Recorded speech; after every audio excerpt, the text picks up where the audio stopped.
நீங்கள் கவனித்திருக்கிறீர்களா? ஒரு சில நாள் முழுக்க நீங்கள் அமைதியாக, மகிழ்ச்சியாக, அதிக சுறுசுறுப்புடன், ஒளியுடன் இருந்திருப்பீர்கள்.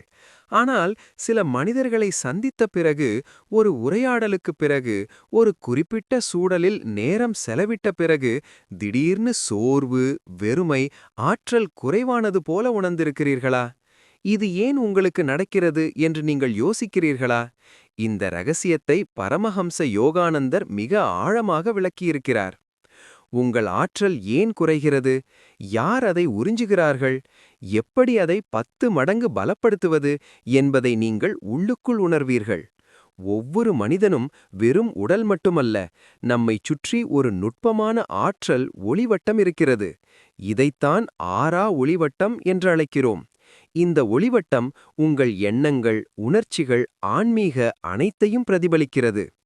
அதுவும் நீங்கள் உணர்ச்சி வசப்படுபவராக இருந்தால், உங்கள் இதயம் ஆழமானதாகவும் மென்மையானதாகவும் இருந்தால், இந்த உலகின் அமைதியற்ற ஆற்றல் உங்களை விரைவாக பாதிக்கிறது.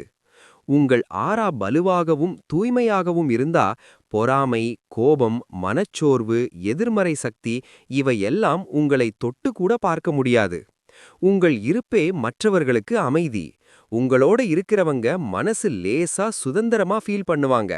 ஆனா உங்கள் ஆறா பலவீனமா ஆகிட்டா மக்கள் உங்கள் சக்தியை எடுத்துக்கொள்வார்கள். யோகானந்தர் சொன்னார், உங்கள் சக்திதான் உங்கள் மிக முக்கியமான சொத்து. அதை பாதுகாப்பது உங்கள் ஆன்மீக கடமை.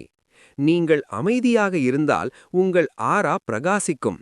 நீங்கள் பயம், கோபம், கவலை இவைகளில் மூழ்கினால் உங்கள் ஆறா பலவீனமாகும். உங்கள் சக்தியை உறிஞ்சிறவங்க எல்லாரும் கெட்டவர்கள் கிடையாது. அவர்கள் நண்பர்களாயிருக்கலாம், குடும்பத்தினராயிருக்கலாம், வேலையிடத்தில் இருக்கலாம். அவர்களுடைய புகார், புலம்பல், எதிர்மறை பேச்சு இவைகளால் உங்கள் ஆற்றலை அவர்கள் அறியாமலேயே உறிஞ்சுகிறார்கள். தொடர்ச்சியான மன அழுத்தம், அதிக யோசனை, மற்றவர்களின் வார்த்தைகளை மனதில் பதிந்து கொள்வது, உணர்ச்சிகளை அடக்குவது இவை எல்லாம் உங்கள் ஆறாவில் விரிசல்களை உருவாக்குகின்றன. 100% இருந்த உங்கள் ஆற்றல் 70%, 50%, 30% என்று மெதுவாக குறைகிறது. அப்போது சிறிதளவு எதிர்மறை சக்தியும் உங்களை முழுமையாக சோர்வடையச் செய்துவிடும். இதனால்தான் தெளிவு குறைகிறது, முடிவுகள் குழப்பமடைகின்றன, வாழ்க்கை இருட்டாக தோன்றுகிறது, நம்பிக்கை குறைகிறது. ஆனால் இது நிரந்தரமல்ல. யோகானந்தரின் செய்தி நம்பிக்கையால் நிறைந்தது. நீங்கள் கடவுளின் குழந்தை என்று அவர் கூறுகிறார். உங்கள் ஆன்மா எல்லையற்றது. ஆன்மாவின் ஒளி ஒருபோதும் அணைவதில்லை. அது மங்குகிறது மட்டுமே. இந்த ஒளியை மங்கச் செய்யும் சக்தி நமது சொந்த எண்ணங்கள்தான். உங்கள் ஆறாவை பாதுகாக்க வெளியில் யாரையும் தேட வேண்டாம். உங்கள் உள்ளே, உங்கள் சுவாசத்தில், உங்கள் விழிப்புணர்வில் அந்த சக்தி இருக்கிறது. இப்போது நாம் அவரது போதனைகளால் ஈர்க்கப்பட்ட 3 எளிய வழிகளை பார்ப்போம். இவை உங்கள் ஒளிவட்டத்தை புத்துணர்ச்சியூட்டி, வலுப்படுத்தி, எந்த ஒரு எதிர்மறை சக்தியும் உங்களை தொட முடியாத அளவுக்கு உங்கள் ஆறாவிற்கு கவசமாக மாறும்.